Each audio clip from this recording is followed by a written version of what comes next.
What exactly did Jesus do the 3 days between his death and resurrection? Where did Jesus go the 3 days between his death and resurrection?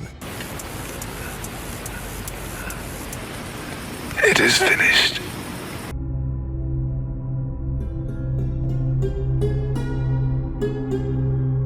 The four Gospels of Matthew, Mark, Luke, and John all reported that Jesus was crucified for about 6 hours before he passed on. In the final moment, he said the immortal words, "It is finished." As recorded in the book of John 19, verse 30, he then bowed his head and surrendered his spirit.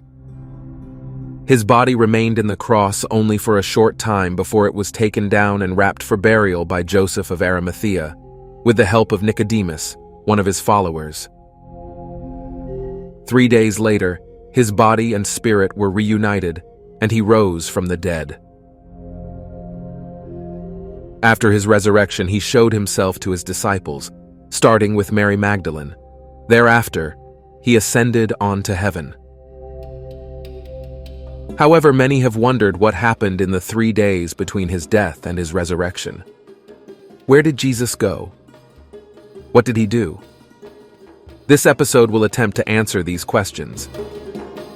The Bible, particularly the Synoptic Gospels, does not offer a comprehensive account of Jesus' activities during those 3 days, otherwise known as harrowing of hell or the descent into hell. The Gospels of Matthew, Mark, Luke, and John focus primarily on the events leading up to Jesus' crucifixion and his resurrection. The period between his death and resurrection are more rooted in theological interpretations and traditions rather than explicit biblical narratives. Yet, we can make sense of this very important period. One of the clearest revelations of the whereabouts of Jesus in the 3 days of death can be gleaned from his conversation on the cross. According to the Bible, Jesus was crucified next to 2 thieves. One of them asked Jesus to remember him when Jesus go into his kingdom, Luke 23, verse 42. To this, Jesus replies, "Truly I tell you, today you will be with me in paradise." This implies that after his death, Jesus went to paradise or heaven. This makes sense because in his exit, Jesus did declare the commitment of his spirit into the hands of God, who, as we know, could not be anywhere else but a place of bliss and eternal love, that is, heaven. But there is another interesting report of Jesus' whereabouts in 1 Peter 3, verses 18 to 20. It says, "For Christ also suffered once for sins, the righteous for the unrighteous, to bring you to God. He was put to death in the body, but made alive in the spirit. After being made alive, he went and made proclamation to the imprisoned spirits, to those who were disobedient long ago, when God waited patiently in the days of Noah while the ark was being built. In it, only a few people, 8 in all, were saved through water." This passage could be interpreted in 2 ways. First, it could be taken to mean that Jesus, sometime between his death and resurrection, went to hell or Hades and made an announcement of some type to the spirits that were imprisoned there. From this perspective, these spirits that Jesus addressed could be either demonic or human. They could also be errant angels. It is likely that the spirits mentioned in the passage are fallen angels. They are angels who were imprisoned for violating the law of God, along with Lucifer, who deceived them and turned them against their God. The reference to the flood of Noah indicates that the violation occurred before the time of Noah. Although the passage did not tell us exactly what Jesus told the prisoner spirits, however, it seems unlikely that it would have been a message of redemption, since angels cannot be saved, as per Hebrews 2, verse 16. It is likely that Jesus proclaimed and declared his victory over Satan and his hosts. So, from this perspective, Jesus went hell to announce his triumph and declare his victory over death and Satan.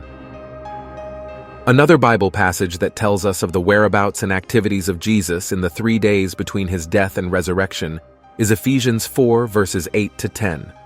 This is why it says, "When he ascended on high, he took many captives and gave gifts to his people."